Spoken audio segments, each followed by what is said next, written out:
하루의 시작을 주님과 함께 3월 26일 매일 성경 큐티를 시작하도록 하겠습니다. 오늘 함께 읽을 성경은 누가복음 22장 1절에서 13절까지입니다. 우리의 몸과 마음, 뜻을 다해서 함께 읽도록 하겠습니다. 6월절이라고도 하는 무교절이 다가왔습니다. 대제사장들과 율법학자들은 어떻게 하면 예수님을 죽일까 궁리를 하였습니다. 이는 그들이 사람들을 두려워하였기 때문입니다. 사탄이 12 제자 중 하나인 가룟이라고 하는 유다에게로 들어갔습니다. 유다가 대제사장과 성전 수비대장에게 가서 예수님을 그들에게 어떻게 넘겨줄지를 의논하였습니다. 그들은 기뻐하면서 유다에게 돈을 주겠다고 약속했습니다. 유다도 찬성하고 사람들이 없을 때에 예수님을 그들에게 넘겨줄 적당한 기회를 찾았습니다. 6월절 양을 희생제물로 바치는 무교절이 되었습니다. 예수님께서 베드로와 요한을 보내면서 말씀하셨습니다.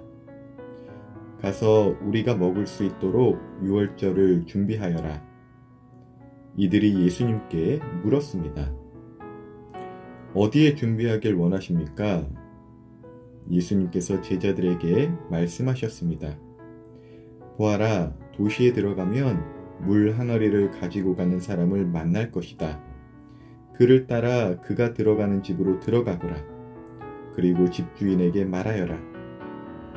선생님께서 내 제자들과 함께 6월절 음식을 먹을 방이 어디냐고 물으셨습니다. 그러면 그 사람이 위층에 있는 정돈된 큰 방을 보여줄 것이다. 거기서 6월절을 준비하여라. 베드로와 요한이 가보니 모든 것이 예수님의 말씀하신 그대로였습니다. 그들은 그곳에서 6월절을 준비하였습니다.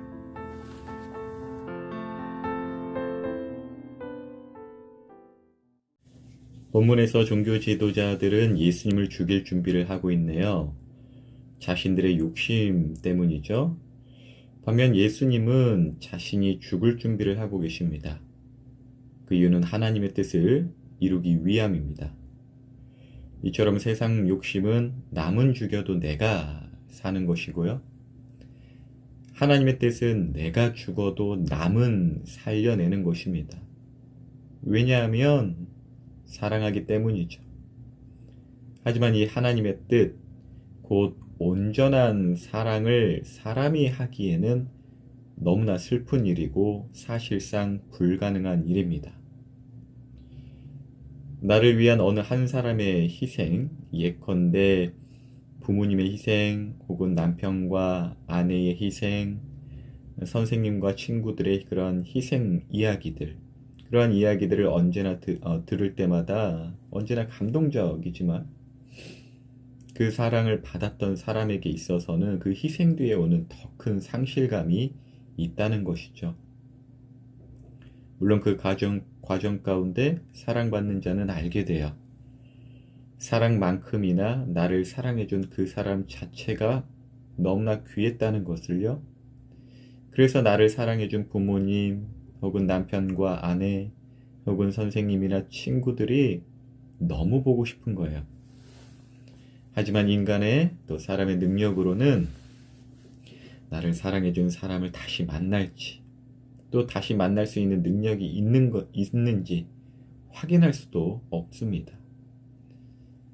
그래서 주고받는 그러한 사랑, 나를 사랑해준 사람을 다시 만나는 사랑, 영원히 함께하는 그 사랑, 곧 온전한 사랑은 사람으로서는 불가능한 일입니다.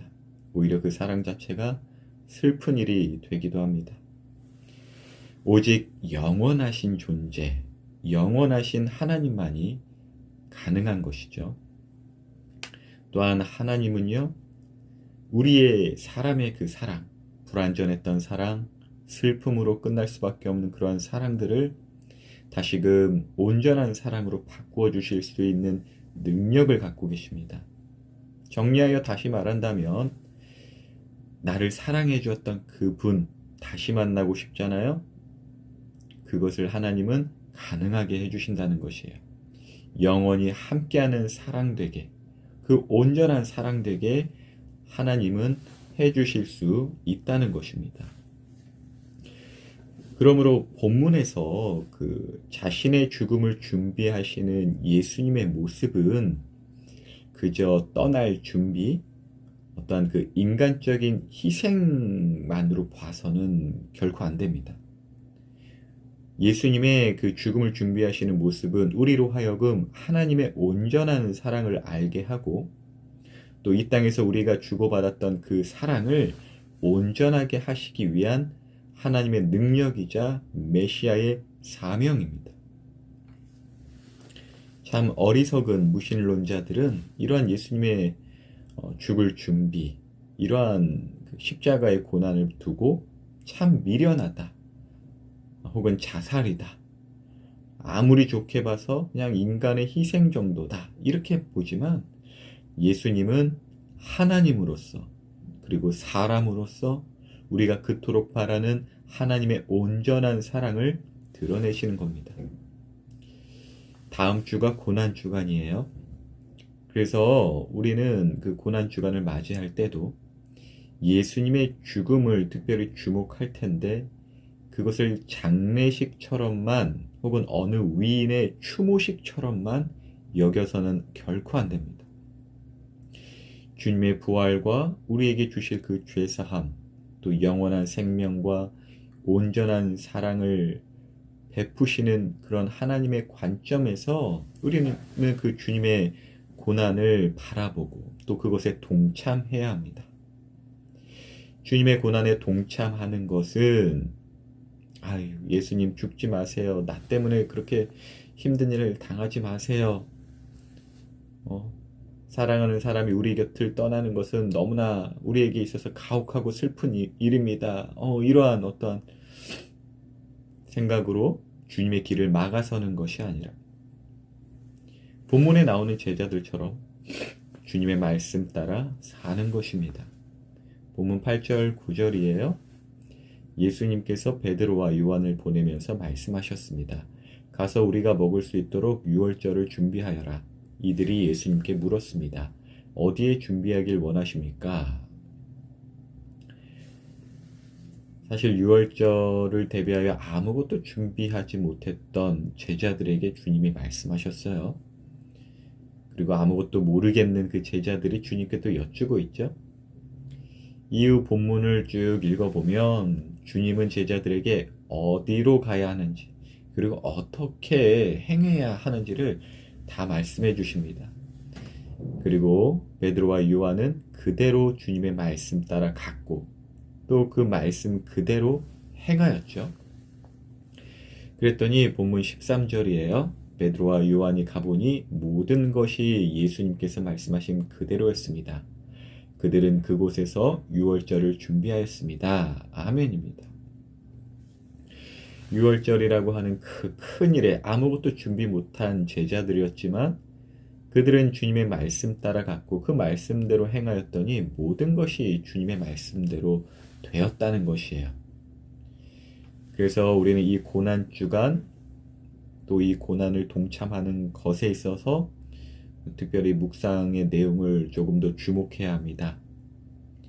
그동안에 주님을 떠나서 주님을 생각지 않고 주님을 배제한 그러한 나의 계획, 그러한 나의 욕심, 내 생각이 이 고난 주간에 예수님과 함께 죽어야 합니다. 그리고 주님과 함께 그 고난에 동참해야 합니다. 고난의 동참이란 주님의 말씀 따라서 가고 주님의 말씀 따라서 행하는 것이죠. 혹시나 우리 청소년들 고3을 이제 향해서 나가는 우리 친구들,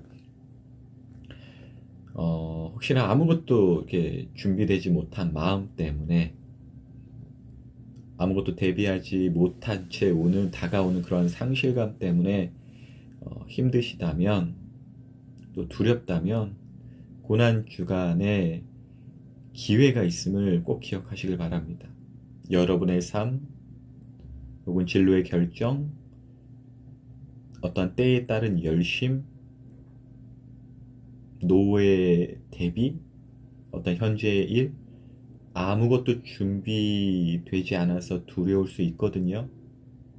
특별히 한 번뿐인 학창 시절, 청소년기, 단 한 번뿐인 수능을 맞이하는 것, 이러한 세상이 주는 어떤 그 두려움 때문에 내가 아무것도 준비되지 못한 것 같아서 정말 괴로울 수 있어요. 그런데 우리가 정작 준비하고 해야 할 일은 하나님께서 보내신 자, 곧 예수님을 믿는 일입니다. 그것은 그의 말씀을 듣고 따르는 것입니다.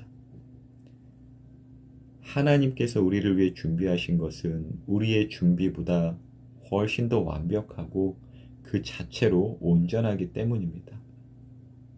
그래서 고난 주간이 기회가 될 수 있다는 것이에요. 다시 회복할 수 있어요.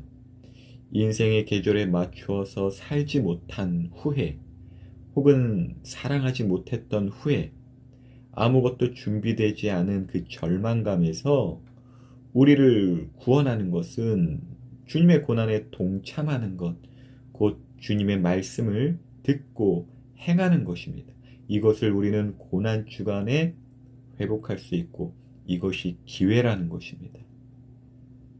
그것만이 우리가 잃어버린 것과 그 이상으로 우리를 회복시키는 유일한 길입니다. 그러므로 고난의 주간 다음 주 맞이할 텐데, 그 길을 열어주시고 또 그 길을 걸으신 예수님께 감사함으로, 혹시나 현재가 너무나 캄캄한 밤과 같아서 아무것도 할 수 없는 마음만 든다 하더라도, 오히려 아무것도 없는 것에서 모든 것을 창조하신 주님의 능력 믿고 예수님의 말씀을 듣고 행하는 것을 시작해 보시길 바랍니다. 고난 주간은 그러한 기회를 주는 시간입니다.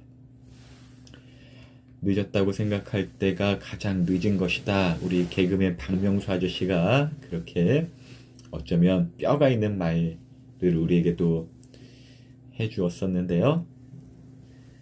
예수님은 이렇게 말씀하시는 것 같아요. 늦었다고 생각할 때가 회개하여 순종할 때입니다.